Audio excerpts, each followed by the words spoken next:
Ay, salamat. Tapos na naman ang mga gawaing bahay. Ikaw ba, Ibyang? Tapos mo na yung mga gawain mo? Ay, hindi pa si Mang.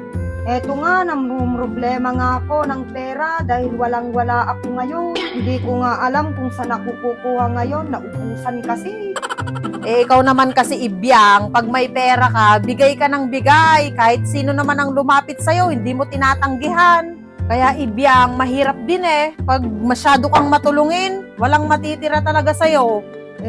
Si Mang, kawawa naman kasi yung lumalapit sa akin. Ako napagdadaanan ko rin yun. Kaya naiintindihan ko na lang sila si Mang. Naku, Ibyang, baka kunin ka na niyan sa sobrang bait mo.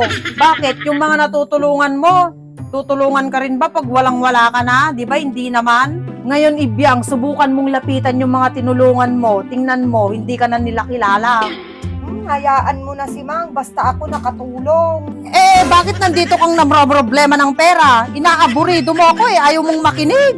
Ay, naku, Ibyang, kapag ikaw kasi yung may pera, maawain ka. Pero pag ikaw na yung nawalan ng pera, kawawa ka. O, tingnan mo ngayon, nga ka. Grabe ka naman si Mang. Tama ka si Mang.